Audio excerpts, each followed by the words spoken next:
Bueno, vamos a comenzar, vamos a continuar con la presentación de los ponentes. La siguiente persona es alguien muy querida para mí, nos ha ayudado mucho en los temas que le hemos preguntado, nos ha asesorado siempre con mucha delicadeza y técnicamente de forma muy precisa.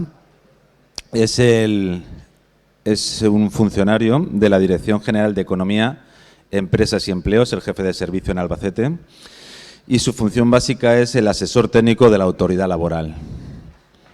Estas personas son las que asesoran a empresas y asesoran a la autoridad laboral en caso de accidentes o cualquier tipo de fallecimiento o algún tipo de cuestiones que lo necesiten a la autoridad laboral. Jesús, por favor.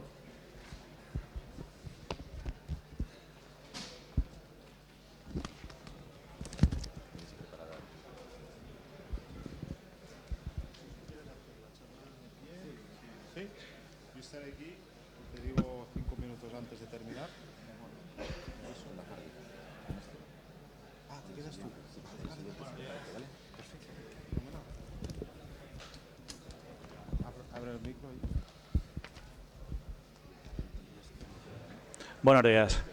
Antes de comenzar, sí que me gustaría dar las gracias a la organización, a la Fundación Pau Costa, a GEACAM y en especial a Justino y a Miguel Ángel por pues demostrar la confianza en mí para poder mostrarles la visión que yo tengo al menos sobre el tema de prevención de riesgos laborales y sobre todo sobre la herramienta que supone tener una normativa como la que tenemos, que bueno, de alguna manera su desarrollo redunda principalmente en evitar accidentes, que es para lo que estamos, ¿vale? De alguna manera aquí se ha referido ya hablando de seguridad de manera además muy brillante, bueno, pues que es una percepción y dentro de esa percepción muchas veces la normativa se ha interpretado más como una obligación que como una herramienta. En ese sentido también me identifico con lo que comentaba brillantemente Luis, en referencia a que a los prevencionistas nos pasa un poco, tenemos en común con vuestro sector el hecho de que no se nos ve, solo se nos ve cuando hay un accidente, cuando desgraciadamente ya es algo tarde. Los accidentes que evitamos o las emergencias que se pueden evitar no son visibles para el público en general, incluso para los propios compañeros, y sin embargo sí que se nos ve quizá en exceso cuando tenemos algún accidente. En este sentido, pues los objetivos que nos planteamos, bueno, pues esta presentación ya digo que hay mucho que agradecer tanto a Miguel Ángel como a Justino porque me han proporcionado material, se ha intentado preparar con mucho mimo, con mucho cariño, un poco adaptada a los aspectos en los que quizás más malentendidos o más oscuridad podría aparecer dentro de la relación que existe entre la extinción de incendios y la prevención de riesgos laborales. Nos planteamos una serie de objetivos que eran, pues bueno, primero dar una introducción, dar una pequeña explicación de por qué tenemos esta percepción tan negativa, tan reticente a la integración de la prevención, percepción que no solo es patrimonio de vuestro sector, ¿vale? Y permitirme, con permiso que os tutee, es un patrimonio de prácticamente todos los sectores. Yo llevo prácticamente 16 años dedicado a prevención de riesgos laborales y quizá el valor añadido que me podría dar con toda la humildad del mundo es que la he visto desde todas las perspectivas. Desde la perspectiva de trabajador, de mando intermedio en una pyme, de asesor externo dentro de un servicio de prevención ajeno y ahora en la administración del otro lado. Me he visto presionado por mandos para tomar medidas preventivas, me he visto diseñando medidas preventivas, me he visto inspeccionado, me he visto imputado y ahora pues me veo inspeccionando, ¿no? Entonces un poco la idea era hacer una pequeña introducción de por qué hay que hacer prevención, ¿vale? Por qué es necesaria, como muy bien se ha comentado antes, y por qué legalmente es imprescindible. Hablar un poquito de la organización, ¿vale? La ley de prevención salió en el año 95 y en el 2003 sufrió una reforma derivada en mi opinión, de que era necesario acercar más la prevención a la realidad de la empresa, lo que llamaremos integración, ¿vale? Hablaremos un poquito de los componentes de un sistema de gestión de manera muy sencilla, incluso de manera independiente a lo que sería prevención de riesgos laborales. Hablaremos, como no puede ser de otra manera, del comportamiento, por lo que he tenido la suerte de conocer vuestra actividad, aunque ya la conociera como público en general anteriormente a tener que preparar la intervención. Pues bueno, pues el comportamiento humano para vosotros es básico y en el tratamiento de emergencias se lleva mucho avanzado, incluso intentaré correlacionar algunos ejemplos reales. Hablaremos también con respecto a la gestión de las responsabilidades que hay en materia de prevención, donde sabéis que es algo como, o al menos la percepción que tenemos desde la consejería, o por lo menos en Albacete, es que hay como una especie de oscurantismo. Todo el mundo piensa que prevención está asociado a cárcel o a responsabilidades irrealizables, ¿vale?, en cuanto a funciones. Y finalmente, antes de las conclusiones, pues daremos a entender pues, el modelo que propone la Ley de Prevención para integrar la actividad preventiva, ¿vale? El modelo que propone la ley, que espero lleguéis a la conclusión compartida de que lejos de ser algo incumplible, lo que supone es una herramienta muy potente, ¿vale?, además legislada. Más bien un reglamento técnico que un reglamento de aplicación. La pregunta imprescindible es ¿por qué hay que hacer prevención? Bueno, pues aquí, a riesgo de ser reiterativo, me refiero a la anterior ponencia. Bueno, hay que hacer prevención porque tenemos que preservar la salud de nuestros compañeros, ni más ni menos. No he querido ser frívolo y he traído cifras que quizás están un poco obsoletas, pero sí que son reales, ¿vale?, de los análisis de riesgos del sector agrario, dentro de un grupo de trabajo de la Comisión Nacional. Y fijaros que vuestro sector está especialmente castigado en siniestralidad grave y mortal, ¿vale?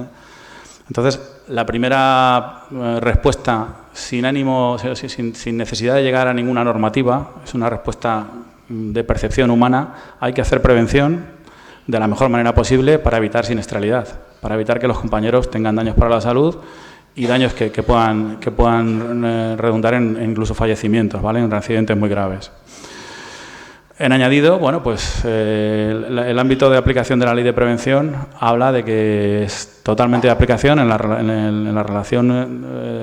relaciones laborales recogidas en el Estatuto de los Trabajadores y en el Estatuto o en el personal estatutario de las administraciones públicas, ¿vale? Sí es cierto que en ese mismo artículo, el artículo 3.2 de la Ley de Prevención, habla de determinadas particularidades, determinadas actividades que sean particulares, en los cuales no estaría de aplicación. Pero no obstante, por si quedase algún tipo de duda, existe ya una doctrina del Tribunal Superior de Justicia Europea, una doctrina que sienta de alguna manera el criterio que debemos adoptar, una doctrina que se refiere a la Directiva 89391, que es en la cual se basa la Ley de Prevención, y que deja muy claro que la Ley de Prevención es de aplicación en las actividades de bomberos, ¿vale?, incluso en las intervenciones en el terreno. Incluso yo me atrevería a decir, especialmente en las intervenciones en el terreno, que son las más peligrosas. Estas muertes de las que hablábamos antes son las que se refieren a actividades desarrolladas en el terreno. Por tanto, por lo que añadidamente, o para reforzar, se realizan en condiciones que podríamos llamar habituales, ¿vale?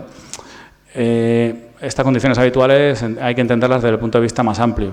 El reglamento nos dice que hay que tener en cuenta a la hora de evaluar riesgos las condiciones existentes y previstas. Está claro que cada intervención es diferente, pero las condiciones sí que son previsibles. Y de hecho, yo me atrevo a decir, y con mucha alegría al conocer los protocolos, principalmente los de GEACAM, que he tenido la oportunidad de conocerlos, que mucho camino se lleva ya avanzado en vuestro sector, ¿vale? Sois quizás la excelencia en la previsión. Se tienen catalogados los tipos de emergencias y los medios adecuados, ¿vale? Es algo que desde el punto de vista de un prevencionista nos gustaría exportar a otro tipo de actividades, ¿vale? Adicionalmente, por si queda alguna duda, el principio general de aplicación habla de que solo cedería en actuaciones con grave riesgo colectivo, catástrofes naturales de índole, incalculable, ¿no? Y aún así, en ese tipo de situaciones, la directiva prescribe que se deben tomar las medidas preventivas en la medida de lo posible necesarias, ¿vale? ¿Por qué tenemos tan mala prensa? Bueno, esto simplemente remarcar que como muy bien comentaba Luis, es la postura del Ministerio de Trabajo y Asuntos Sociales, ¿vale?, que al fin y al cabo es quien de alguna manera sentaría criterio. El Instituto Nacional de Seguridad e Higiene, de igual manera, suscribe, como no puede ser de otra manera, este criterio. Es decir, textualmente, aun asumiendo la realización de actividades en condiciones de riesgo, no hay por qué dejar de establecer medidas preventivas. Huyendo un poco de la interpretación normativa pura y dura, yo me atrevo a plantear ¿y por qué tiene tanta mala fama? ¿Por qué existen estas reticencias para aplicar la Ley de Prevención? Aquí yo creo que sucede que en general los prevencionistas tampoco tenemos muy buena prensa. Cuando hablamos de Ley de Prevención, todo el mundo pensamos que es una obligación, con la connotación que ya la palabra implica. Yo, que tengo mi actividad habitual, ahora me obligan a hacer otra cosa adicional. Y además se suele ver desde un punto de vista reactivo. Es decir, nos acordamos de la Ley de Prevención cuando hemos tenido ya una desgracia y buscamos responsables. No pasamos en la ley y claro, en ese caldo de cultivo es difícil, es complicado que nosotros veamos la ley de prevención o la aplicación de la ley como algo positivo. Es humano que la intentamos eludir, algo que me obliga y que me responsabiliza a posteriori. Uno de los objetivos que nos hemos marcado, o que yo me marco, bueno, pues que lo veamos como una herramienta. Realmente no es algo que me obliga, es algo que me dice cómo actuar. Veremos después que una de las circunstancias que marca el cumplimiento o la integración de la ley de prevención en una organización es el miedo a la responsabilidad personal. Bueno, ¿qué mejor manera de demostrar que yo soy una persona responsable profesionalmente hablando y que evito cualquier tipo de delito por imprudencia que conocer la herramienta para hacer prevención? Cuando un técnico en prevención viene de mi organización, viene y me da un procedimiento, bueno, puede ser lógico pensar, algo que me obliga y algo que me va a responsabilizar a posteriori. Pero el planteamiento no es ese, el planteamiento es, realmente ya tengo la herramienta para acreditar que mi actuación profesional es la adecuada. ¿Vale? Esa sería la idea. Y como no puede ser de otra manera, esa herramienta es una herramienta activa. Es decir, huyendo de responsabilidades, lo que vamos a conseguir en muchas de las ocasiones va a ser evitar accidentes, que no nos olvidemos. El planteamiento quizá que haremos después es un poco egoísta, es un poco personal, ¿no? Lo que queremos es evitar responsabilidades, pero que no se nos olvide que el fin último es evitar accidentes. Lo hacemos por ello. Otra cosa es que como consecuencia de todas las actividades que yo realizo para evitar accidentes, consigo salvaguardar mi responsabilidad. ¿Vale? Dicho esto, bueno, pues ¿a qué acompaña esta visión reactiva y negativa? Pues a que lo vemos en prensa son condenas e indemnizaciones. Fruto de esta circunstancia que comentábamos anteriormente, al prevencionista en pocas veces se le ve, bueno, se han evitado un accidente gracias a una evaluación de riesgos. Un control periódico de seguridad ha conseguido evitar el accidente o la caída de determinada circunstancia. Al público en general, a nosotros que somos público en general, nos llega la prevención de esta manera. Sí que tenemos cierta ayuda, porque también tenemos otro tipo de elementos que quizá valoramos poco. Simplemente saco una serie de recortes de periódicos referidos a los años 2010, 2012, donde tenemos que ver que la visión activa de la ley, la visión activa de la realización de las actividades de integración de prevención de riesgos, es un beneficio empresarial, es un beneficio para la organización, para vuestras organizaciones, es un beneficio social, está claro. De la anterior, un poco por volver a hilvanar la intervención de Luis, la educación. Cuando más educados estemos hacia la prevención, más beneficio obtendremos. Esto lo tenemos claro. Y si queremos cuantificar, pues las cifras no engañan. Os pongo incluso los medios de comunicación. Los accidentes laborales en el año 2010 supusieron un 1,76% del PIB. Mucho dinero. En otra intervención donde utilicé el mismo periódico me comentaban que era prácticamente el montante a lo que ascendía el recorte de las pensiones. Fijaros hasta qué punto el reducir accidentes supone algo rentable para las organizaciones en particular y para la sociedad en general. Abajo incluso, hablando en un estudio más reciente de Europa Press, la comparativa es abrumante. El tomar una medida de seguridad es 47 veces, o sea, el coste de un accidente es 47 veces superior al coste que tendría tomar la medida de seguridad, ¿vale? En este sentido entiendo que lejos de tomar la prevención como esa obligación y con esa visión reactiva, deberíamos plantearnos integrar la prevención en nuestras organizaciones como un elemento de mejora continua y como un elemento, bueno, que preserva algo que es indiscutible, que es el bien más preciado que tenemos, que es la vida, y más en vuestras intervenciones, ¿vale? ¿De qué manera? Bueno, pues todos tenemos en nuestra organización un sistema que atiende, consciente o inconscientemente, pues a parámetros de calidad en el servicio, parámetros de rentabilidad social en vuestro caso, a medio ambiente y también a salud laboral. ¿Por qué no? Todo esto está hilvanado por una gestión. Bueno, pues qué mejor manera que realizar gestión de la prevención. Es decir, en vez de tomar las actividades de prevención como algo aislado, tomarlo como algo, de alguna manera, integrado dentro de un sistema global, ¿vale? Volviendo a los sistemas, y aquí pasamos a la siguiente fase. Un sistema realmente tampoco es algo que venga muy definido, depende mucho de las organizaciones. Hay muchas organizaciones que ni siquiera conocen lo que es un sistema. La realidad de los prevencionistas no suele ser enfrentarse a empresas o a organizaciones tan elaboradas como la vuestra, donde tradicionalmente ya tenéis una gestión de las emergencias con ejemplos como el teléfono único, como la coordinación de medios, como el ataque de los retenes, es decir, ya tenéis una gestión tradicional. Cuando Miguel Ángel y Justino venían a verme y me decían, mira, es que nos cuesta integrar la prevención, a mí al principio me extrañaba, ¿no? Bueno, vamos a ver, alguien con tanta experiencia como vosotros para tratar situaciones de riesgo, ¿cómo es que os cuesta cuidaros a vosotros mismos? ¿Cómo es que os cuesta integrar dentro de esa actuación operaciones de prevención de riesgos laborales, por decirlo de alguna manera? En ese sentido, bueno, hay que entender que la gestión lo que pretende, y ahora vamos a hablar bastante de gestión, es planificar, organizar y mejorar una determinada actividad con unos fines. Tenemos unos fines que son claros, que es preservar el medio ambiente y preservar la salud del ciudadano, pero bueno, vamos a añadir a esos fines el preservar nuestra propia salud como trabajadores, ¿vale? En muchas ocasiones no somos conscientes de que tenemos una gestión. Es decir, el hecho de que en un protocolo o en las directrices básicas que he tenido la suerte de poder conocer, bueno, sea nuestra manera habitual de trabajar, nos puede hacer perder el norte, nos puede hacer perder la perspectiva de que eso realmente ya es gestión y que esa gestión hay que mejorarla.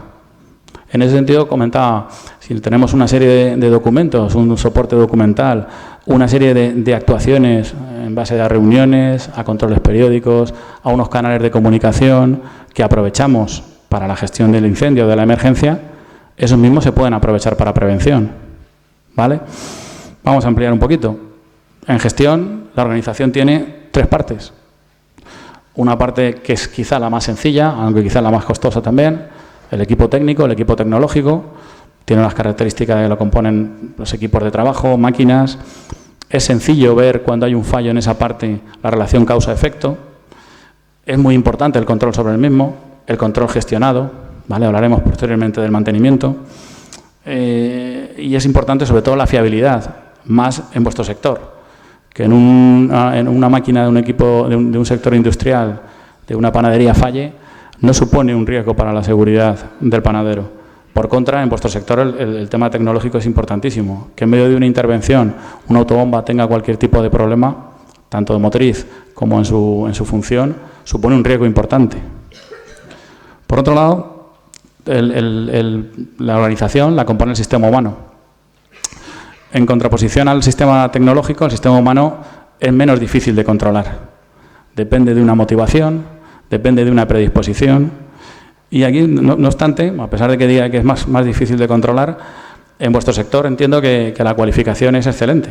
Estáis muy preparados para responder a emergencias, he puesto trabajo. Con lo cual, integrar prevención en estos procedimientos no debe resultar un esfuerzo importante.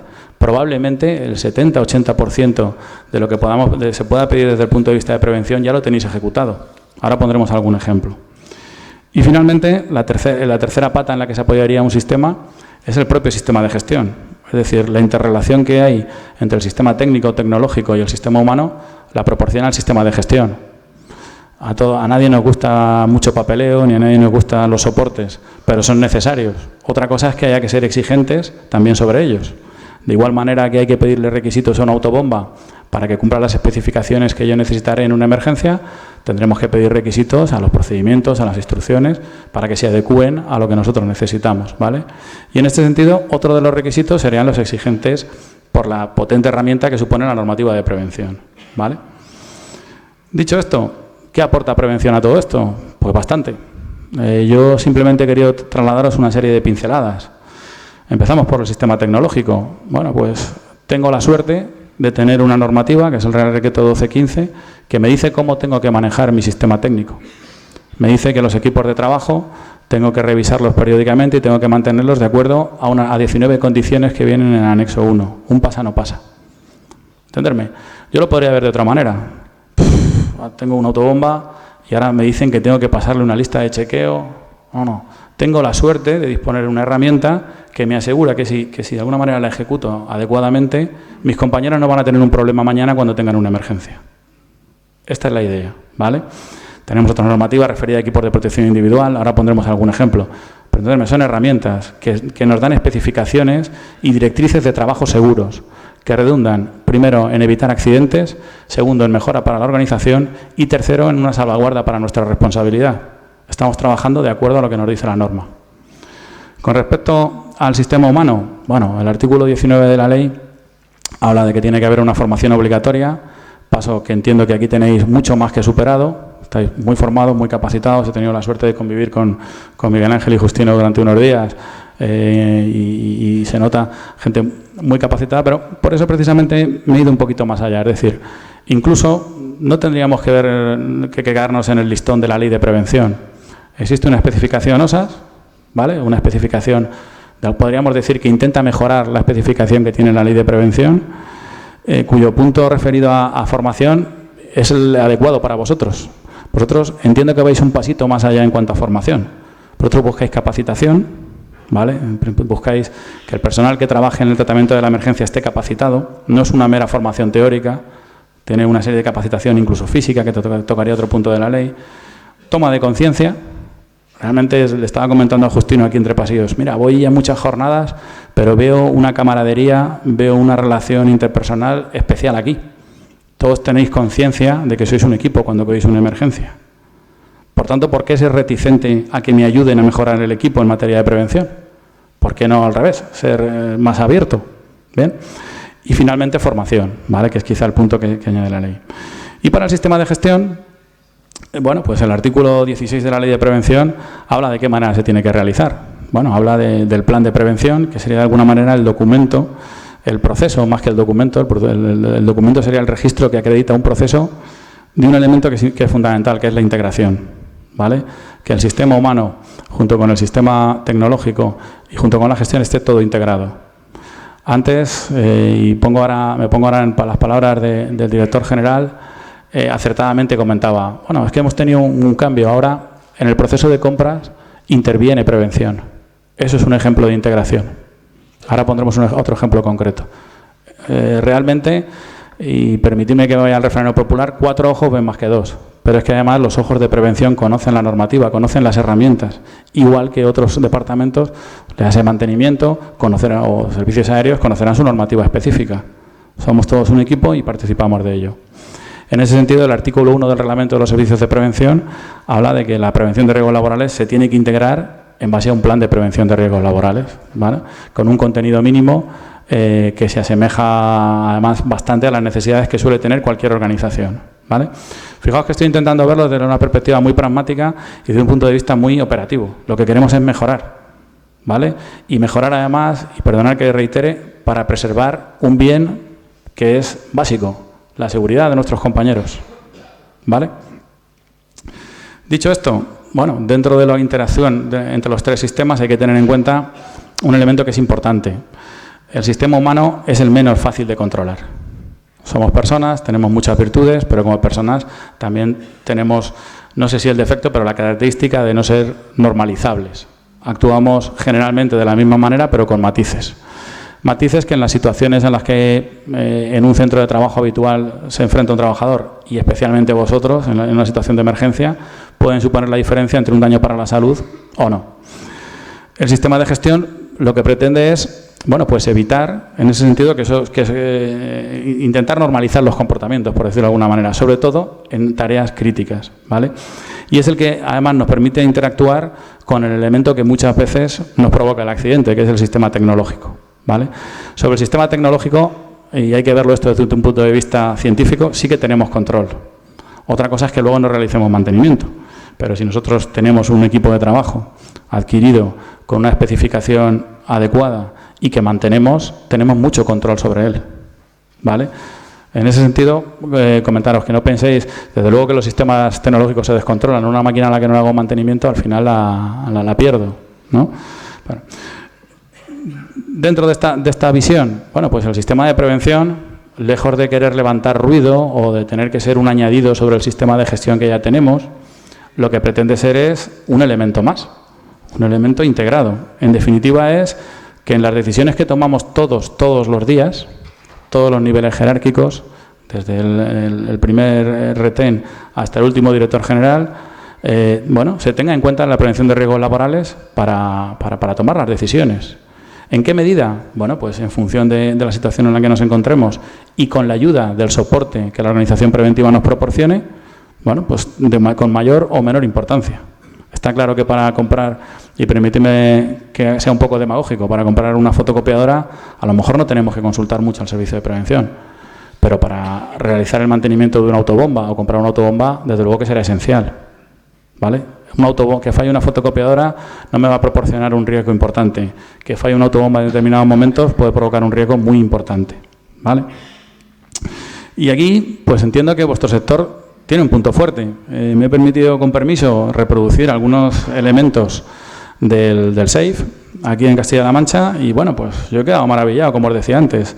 Las directrices de actuación con respecto a incendios es lo que nosotros deseamos para muchas empresas. Una clasificación previa de incendios, un análisis de las condiciones previstas, ¿vale? Asociando a esas condiciones previstas unos medios. Eso es prevención. Lo que me resultaba extraño es decir, bueno, si tenéis gestión de la propia actividad, ¿cómo es que existe algún tipo de reticencia a querer aplicar esa gestión preventiva a nosotros mismos? ¿Vale? Cuando además tenemos una normativa que nos respalda, ¿no? Entonces, en ese sentido, entenderme, lo que quería poner en valor es el trabajo que ya estáis haciendo y animaros a continuar con ello, sin ningún tipo de reticencia. Hablando del comportamiento humano, es decir, ¿en qué afecta la gestión? Bueno, he sacado alguna de estudios sobre comportamiento humano en las fuentes de Rison de 1990, es algo antiguo, pero es lo que utilizamos. En la génesis de un accidente, pues bueno, el último, desde luego, hablando de causas inmediatas, el que está más cerca, desde luego, es el operador, ¿vale? Ahí cuando perdonar que se hable de fallo, es como viene en la publicación y no quería modificarla, pero es una intervención del operador. Pero antes de que el operador pueda realizar, o el trabajador pueda realizar alguna actividad que le proporcione un riesgo, hay todo un sistema de gestión. Hay alguien que le supervisa. Todos tenemos un jefe. Y ese jefe, de igual manera que supervisa cómo yo utilizo los medios con el fin productivo o el fin social que yo tengo, tiene que supervisar de qué manera me comporto yo en materia de prevención. Fijaros que es uno de los filtros previos. Pero es que por encima de ese jefe existe el mantenimiento, un mantenimiento no solo a nivel material, sino un mantenimiento de unas condiciones. Y por encima de eso, una organización. Si tenemos una adecuada organización y una adecuada gestión del proceso, lo lógico es que en la génesis del accidente se vaya deteniendo en alguno de estos filtros. Esta es la idea. Por esto es bueno gestionar, es necesario. Y tener en cuenta que la gestión no es patrimonio de prevención. Al final, veréis que prácticamente la directiva se basa en el círculo de Deming, en calidad, en mejora continua de procesos. Vale. Hablando seguimos con el comportamiento humano.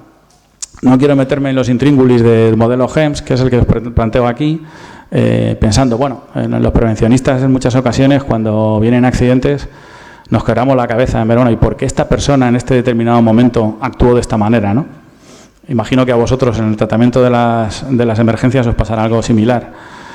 Analizando los tipos de errores y documentándonos, bueno, pues veis que los tipos de errores vienen por lapsus, puntuales, errores por no conocer las reglas o que las reglas no hayan venido adecuadamente transmitidas, infracciones directamente que pueden ser de rutina, que pueden ser incluso de ocio. Es decir, esto es por lo que en última instancia alguien tiene un accidente. Bueno, me pareció adecuado ponerlo sobre todo porque vosotros ya tenéis esto de alguna manera controlado. A ver, si no controlado, que ya me gustaría que estuviese controlado, sí tratado. Tenéis un protocolo genérico de comportamiento, el protocolo ACEL, que todos y cada uno de los equipos tienen que cumplir. Ya os digo, ya nos gustaría a los prevencionistas poder tener algún código de conducta de este tipo. ¿Vale? Os estoy arengando, ¿eh? Espero que a salir de aquí bueno, seguro que lo ponéis en práctica. ¿Qué importancia hemos hablado? De la importancia de la gestión en sí, la importancia de la gestión en el comportamiento humano. ¿Qué importancia tiene la gestión en las condiciones materiales? Bueno, máxima. Simplemente poneros un ejemplo con herramientas preventivas. En una máquina segura lo que queremos es, primero, que existan dispositivos de seguridad. Podemos hablar de las autobombas, que es el equipo que más estoy empleando para ejemplificar. Además hay que mantenerlo y además hay que usarlo de manera adecuada. Bien. Esto, que yo creo que es algo lógico, donde de momento no ha intervenido nada de prevención, bueno, pues tenemos herramientas en la normativa que nos ayudan. Lo primero, el marcado CE. Si tenemos una máquina, es obligatorio por parte del fabricante que nos garantice un mínimo de seguridad intrínseca. Cuando la compramos, como es lógico, la máquina, la autobomba, sufrirá determinado deterioro, determinados procesos que harán que puede que merme alguna de sus características con respecto a seguridad. Bueno, pues tenemos otra herramienta, que es el Relequeto 1215, que por un lado me obliga a que vaya adecuando el equipo, a que lo vaya adaptando, a que el equipo, por causa de su uso o del tiempo que tiene, bueno, pues vaya adaptándose a las medidas de seguridad, y por otro lado a que haga un mantenimiento y normas. Bueno, hasta aquí la gestión tradicional. Bueno, yo compro un equipo y lo mantengo. Pero ¿qué pasa con la compra? Tenemos incluso desde prevención, en base al 1644, que es el reglamento que rige el marcado CE, bueno, pues una exigencia para cuando compramos. Dentro de la gestión de nuestra organización está invertir en los equipos que más se adecúen a lo que nosotros necesitamos. Dentro de esa inversión, la normativa, en base al artículo 41 de la ley, nos garantiza que el suministrador nos tiene que dar aquello que intrínsecamente es seguro. Tenemos una norma UNE para autobombas que el fabricante debe cumplir. Las categoriza en tres categorías, y fijaros, una ausencia de gestión de la prevención nos puede hacer ver que compramos una categoría 1 de autobomba donde tiene el dispositivo ROPS únicamente válido para vuelcos en entorno urbano, y no comprar el 3, que probablemente sea el que necesitemos para trabajar en todo terreno. A esto se refiere la gestión. Fijaros que no estamos hablando de accidentes ni de multas, estamos hablando de aplicación del más mínimo sentido común, ¿vale? Pero ayudado de los prevencionistas. ¿Por qué puede fallar esta integración? ¿Vale? Hemos visto la importancia que tiene con respecto al factor tecnológico, con respecto al factor humano y la propia gestión. ¿Qué suele fallar o qué nos encontramos en muchas organizaciones para que la integración de la prevención, que estoy intentando trasladar, que es algo totalmente beneficioso para la organización, pueda fallar? Bueno, primero porque no hay una visión concretada. Dime, 5 minutos. Bueno, primero por una visión, tengo que ir muy rápido, por una visión no concretada, porque no sepamos hacia dónde vamos. Luego porque no haya unos objetivos claramente definidos. Luego porque el liderazgo de la dirección no sea del todo efectivo. Pero principalmente me centro en los dos últimos. Por una resistencia al cambio en el entorno de trabajo. Esto, lejos de criminalizarlo, lo que hay que hacer es entenderlo y transformarlo. Es lógico. Mirar el cambio que me acaban de dar a mí en la presentación, que me queda más de la mitad. Yo estoy aquí, tengo mucha resistencia a dejar de hablar, lo siento. Pero entenderme, es lógico, tú estás en una organización, has adoptado una serie de métodos y de buenas a primeras, bueno, hay un cambio normativo, hay una vuelta de tuerca en la gestión, que es lógica, y esto nos hace que tengamos cierta reticencia. Y luego, bueno, pues la actitud de los mandos intermedios, que al final suelen ser los que mueven de alguna manera el desarrollo, el devenir, ¿no? Y aquí sí que me he encontrado en muchas ocasiones en prevención el miedo a la responsabilidad, ¿vale? Sí que hablando con Justino y Miguel Ángel me dijeron, oye, me gustaría que esto lo trataras. De manera telegráfica voy a intentar tratarlo, porque sí es cierto que nos encontramos en muchos sectores. Ahora me encontraba con un compañero y me lo comentaba, esto pasa mucho. No, a mí es que me llega un documento de prevención y yo tengo miedo de aplicarlo, porque es que esto delante de un juzgado me va a traer problemas. La idea no es esa, la idea es toda la contraria. Tener en cuenta, y adelanto contenidos posteriores, que el que yo tenga una responsabilidad penal implica que yo tenga una imprudencia profesional, ¿vale? Dentro de esa imprudencia profesional sería la no observancia del más mínimo decoro en la aplicación de las normas. Bueno, tengo unas normas de funcionamiento habituales en mi empresa y tengo unas normas en prevención. El desconocimiento de esas normas no me exime de responsabilidad. Todo lo contrario, si yo conozco esas normas y las aplico, incluso las discuto, ¿vale? Y aquí a lo mejor Justino oye, mira, no lo veo esto del todo aplicable. Eso es una acreditación de prudencia profesional. Caso de que Dios no lo quiera, tuviéramos una desgracia, yo estoy demostrando que soy prudente profesional. ¿Vale? Esa sería un poquito la idea, lo ampliaríamos. Y vamos a hablar ahora de responsabilidades muy rápido. Hay 3, se podría decir que 4, pero bueno, nos centramos en 3 responsabilidades en prevención. Una responsabilidad administrativa, que iría para la organización directamente, y las que nos podrían aplicar a mandos intermedios serían las otras 2, la civil y la penal, ¿vale? La civil es una responsabilidad privada, es decir, alguien se siente perjudicado y entiende que nosotros, como mandos o en nuestra actuación, hemos sido los causantes del daño que se le ha causado y quiere que le resarzamos, ¿vale? No implica ninguna sanción, es necesario que haya habido un daño y es necesario de alguna manera, en lo que consiste la responsabilidad civil es en una compensación económica al dañado, ¿vale?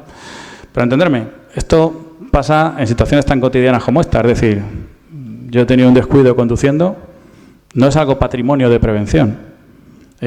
Cuando yo estoy, negándome a aceptar un procedimiento, es lo mismo que cuando estoy regando las macetas en mi casa y se me cae una. No sé si me entendéis. Las consecuencias pueden ser exactamente las mismas. Al señor a quien le cae la maceta me va a pedir una responsabilidad civil. Si yo, de alguna manera, por mi inacción a la hora de adaptar las medidas preventivas, provoco que alguien se sienta perjudicado, tiene el derecho a pedirme que yo le resarza. Y yo no podré decir, mire usted, no le resarzo porque he aplicado los métodos que me están dando en mi empresa. Yo entonces tendré que decir, no, es que de esto me quise olvidar porque no quería responsabilidades. Me estoy, perdonadme la expresión tan familiar, mojando mucho, estoy poniendo ejemplos muy concretos, ¿no? Bueno, como tengo poco tiempo, me voy a, quizá más nos interesa, la responsabilidad penal. Esto es lo que sí que nos da miedo a todos. Bueno, realmente es que si yo traslado todo lo que me dice en la instrucción o miran el papel que me estás dando en materia de prevención, bueno, primero, este papel es parte del sistema de gestión. Para que haya una responsabilidad penal, primero tiene que haber unas consecuencias bastante más graves, con lo cual, entenderme, esta instrucción de prevención que a mí me den la tengo que tener bastante clara para poder decir que actúa sobre ella. Estaríamos hablando de conductas consideradas mucho más severas y luego, podría incluso comportar una reparación de daños. Está basada en el Código Penal, en el artículo 316 y 317. El artículo 316, aquellos que legalmente obligados no faciliten los medios necesarios, implica la modalidad dolosa, de la cual no hablo más, porque implicaría una intencionalidad a la hora de provocar un daño. Y a nosotros la que más nos interesaría indirectamente sería la modalidad imprudente. Yo soy un técnico, entenderme, a cualquier escala, soy un profesional de lo mío. Tengo unos conocimientos mínimos que mi profesión me otorga en base a mi preparación y, he desobedecido de alguna manera mi buen hacer, ¿vale? De alguna manera no he puesto los medios necesarios. ¿Qué medios necesarios serían estos? Podría ser una conducta omisiva, yo dejo de hacer algo que debería haber hecho. Claro, para eso lo tengo que saber. Si yo tengo un protocolo, por deciros algo, de protección con autobomba, lo tengo que conocer. Y es una herramienta cuyo conocimiento me va a permitir poder decirme usted, yo no omití de realizar esta maniobra. Si luego ha pasado algo, he podido tener un fallo puntual, pero no es por desconocimiento. La idea sería esa, es decir, yo puedo permitirme un fallo, tener en cuenta también que esto luego va a un tribunal y un juez es soberano, pero yo puedo permitirme una negligencia puntual. Lo que no puedo permitirme, no puedo permitirme nada, entenderme, pero lo que no debería permitirme por mi seguridad jurídica es una imprudencia continuada, es el desconocer lo que yo tengo que omitir o no tengo que omitir, ¿vale? Podría ser una infracción de las normas, lo cual entiendo que no será el caso, y luego tener en cuenta que este deber de protección en lo relativo a proporcionar los medios, principalmente atañe al titular de la organización, ¿vale? Es muy difícil que recaiga sobre nosotros. Pero también os digo que tiene un carácter amplio. No solo se refiere a entregar unos guantes o a entregar un equipo. Se refiere también a elementos organizativos. De ahí la importancia de comentarlo aquí. En vuestras actuaciones la gestión es muy importante en el terreno. Con lo cual, cuantas más herramientas, cuantos más protocolos tengamos, mucho mejor. Primero, porque evitaremos accidentes y segundo, porque en caso de tener alguna fatalidad, estaremos cumpliendo con lo que se nos dice, ¿no? Y tendremos una defensa, bastante coherente, ¿no? Pero digo, lo más importante es que estaremos evitando accidentes. Probablemente con el cumplimiento de los protocolos evitaremos la desgracia. Los sujetos activos, principalmente son los titulares de la organización, los empresarios, pero también aquellos en quien los empresarios deleguen, ¿vale? Y la imprudencia, nos vamos aquí simplemente a la profesional, aquello da un poquito de miedo, pero entenderme, fijaros que al final, y esto está sacado de la guía de actuación inspectora en materia de siniestralidad laboral, es decir, aquí todo lo que os estoy contando, yo no soy ni mucho menos un erudito en la materia, soy técnico y de los malos, todo está sacado de la guía de actuación fiscal, la circular del 4 del 2011, la podéis descargar si os interesa el tema en la página fiscal.es. Pero a la que nos atañiría, y le pido perdón a Miguel Ángel porque me estoy pasando mi tiempo, sería a la imprudencia profesional, ¿vale? Estaríamos hablando de la infracción del mínimo de conocimientos técnicos que se deben tener. En este sentido nos tenemos que ver todos, yo el primero, que soy responsable de un servicio, como un profesional que tiene que tener unos conocimientos en prevención, unos conocimientos en gestión de personal y unos conocimientos relativos a la protección de mi personal.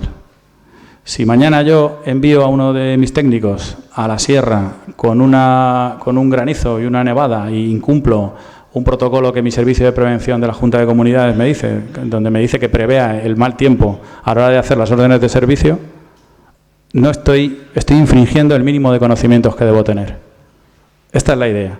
Por tanto, el que mi servicio de prevención me proporcione directrices y me permita integrarlas es una herramienta, primero y principal, para evitar accidentes.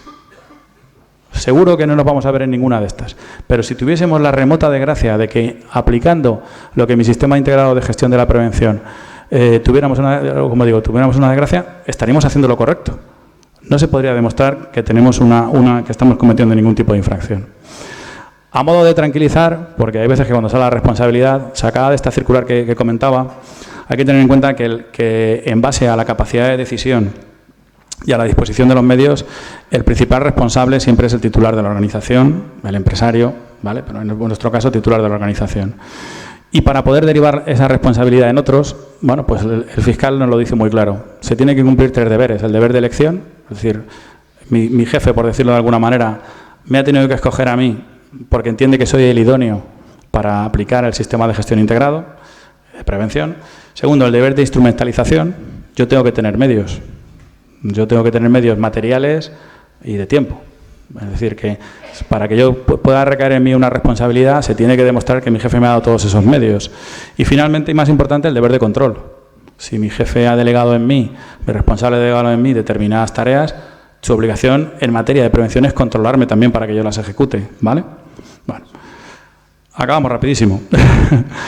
Directrices para la organización. Bueno, pues simplemente aquí me fío de nos tenemos que fiar, porque además son los expertos del Instituto Nacional de Seguridad e Higiene, ¿vale? En un documento magistral, y que yo recomiendo su lectura, pues habla de cómo integrar la prevención en la empresa. 4 pinceladas. Hablan de un tema esencial, la dirección de la organización, ¿vale? En esencia, no podemos hacer otra cosa que no sea lo que nuestro jefe quiere. Si nuestro jefe no está convencido de la prevención, entiendo que en vuestro caso no es así, todo lo contrario, acaba de hablar el director general y lo ha dejado diáfano y claro, no vamos a poder hacer nada. Habla también del control de actividades potencialmente peligrosas y aquí me diría, bueno, ¿para qué queremos los procedimientos? Para el control de actividades potencialmente peligrosas. Realmente, en una situación de riesgo donde el control del comportamiento humano es difícil, lo que sí nos ayuda es el entrenamiento, el tener unas directrices claras, ¿vale? Hablando de otro tipo de organizaciones, por ejemplo, en mantenimiento de parques eólicos, o incluso en el tema aeronáutico, está todo escrito. En parques eólicos la gestión de la prevención llega a tanto, la exigencia sobre todo de los clientes de Iberdrola es tanta, con respecto a la siniestralidad, que hay instrucciones incluso para ver cómo se abre una puerta por si hay viento y alguien se abre la muñeca. Ese tipo de accidentes han llegado a intentar evitar, ¿no? En este sentido, la documentación y el sistema de gestión, que es plan de prevención, evaluación de riesgos y sobre todo los procedimientos e instrucciones, la tenemos que tomar, bueno, pues como algo agradable, como algo que nos ayuda en nuestro trabajo, ¿vale? Me he permitido poner un ejemplo de lo que debería ser una instrucción. Yo no soy ningún experto en protocolo, pero si cuando voy a la boda a la que me inviten me pongo un mantel con todo eso, seguro que voy a saber colocarlo todo, ¿vale? He tenido el agrado de ver instrucciones del SAFE aquí de Castilla-La Mancha y cumplen, a mi modesto entender, bastante las expectativas. Es decir, no solo somos receptores, sino que también somos partícipes. Las mejores instrucciones son las que redactamos los expertos en cada materia. Si alguno de vosotros sois expertos en determinado tipo de incendio o en atacar determinado frente, sois los que tenéis que participar, ¿vale? Integrando en ello. Bueno, hablar también de otro punto, es el control de cambios, ¿vale? y el mantenimiento. Esto me ha permitido traerlo de un accidente fuera de vuestro sector, de una prepodadora donde alguien hizo un mantenimiento poniendo un repuesto que era propio. El resultado fue que se rompió un remache y parte del disco, bueno, parte de hecho la cuchilla, acabó incrustada en la cabina prácticamente como en las películas, a 3 dedos del trabajador. Muy importante también que no olvidemos que no todo es gestión. Es decir, dentro de la gestión se tiene que incluir también los elementos materiales. La instrucción que a mí me pasan para el mantenimiento es para cumplirla, ¿vale? La debo de aplicar, ¿vale? A esto además me acompaña el Real Decreto 1215/97. Finalmente, con respecto a los cambios, bueno, pues integración de la prevención referida a comunicación y contar con el servicio de prevención en la adquisición de productos, hemos hablado del ejemplo de la autobomba, en la contratación de personal, Sois un sector que afortunadamente parece ser que vais a dejar de ser estacional en cuanto a la contratación, pero hay que poner unos requisitos en cuanto a capacitación para el personal que viene temporal. Tenéis unos protocolos con respecto a físico, a condiciones físicas, pero también de formación. Y luego, pues bueno, yo creo que es ejemplificante cómo coordináis medios, ¿vale? Al menos medios aéreos y medios terrestres. Es decir, esto ya es algo que hacéis, que seguro que, como todo en la vida, se puede mejorar, pero que es algo que prescribe ya la guía de integración, ¿vale? Simplemente comentaros que este es el modelo de la ley, que fue prácticamente lo he adivinado, lo he ido adivinando a lo largo de la intervención, que parte de un plan de prevención, parte de una planificación, de unos objetivos, de una decisión, que pretende evaluar riesgos, los mismos riesgos que estáis evaluando para preservar el medio ambiente, pero para preservar nuestra salud, una planificación de medidas, similar a la que tomáis en cada actuación o en general, una formación e información, unas medidas de emergencia y unos controles periódicos. Me he permitido la libertad, bueno, de ponernos ahí que tenemos que participar todos, ¿vale? Pero principalmente los mandos son los que tienen que dinamizar, tanto en el diseño como en la ejecución de todas las actividades. Incluso en los controles periódicos, que es algo de los que muchas veces nos olvidamos, es decir, escribimos, diseñamos el sistema, lo implantamos, pero luego parece que lo abandonamos. A ver, se aprende de los errores. Los errores que, gracias a Dios, no determinan daños para la salud, bueno, son los que luego nos tienen que ayudar a que sigan sin haber daños para la salud. Bueno, pues ahí aquí he puesto un poquito el protagonismo del mando. Y simplemente haceros ver que no es un tema fanático de los prevencionistas. Esto está basado en el círculo de Deming en sistemas de gestión, en calidad. Aquella empresa que mañana quiere mejorar y que quiere que sus productos se vendan más y sean más baratos, aplica lo mismo. Planifica, actúa, comprueba que si lo que ha hecho está bien y después vuelve a modificar el sistema. Bueno, nosotros haremos esto, pero en base a evitar accidentes. Ahora sí que acabo, Miguel Ángel. Como conclusión, integrar la prevención tiene que suponernos un miedo o una preocupación, una sobrecarga de trabajo, desvío sobre los objetivos de la organización. Yo estoy aquí como jefe de mi sector y me están diciendo que todo lo contrario, ¿vale? Y esto, os digo, no estaba preparado. Lo que realmente es una necesidad. Lo hemos dicho todas las personas que hemos subido al estrado, palabra que no estaba preparado, tenemos pensamientos comunes. Desde luego es un elemento de mejora para la organización. Y finalmente, pero me dejo lo más importante, es una muestra de profesionalidad y sobre todo es algo esencial para cumplir un objetivo que yo creo que todos, ya no como trabajadores sino como personas, tenemos, que es preservar la salud tanto del ciudadano como de nuestros compañeros. Y disculpándome por haberme extendido demasiado quizá, daros las gracias a todos por vuestra atención. Gracias.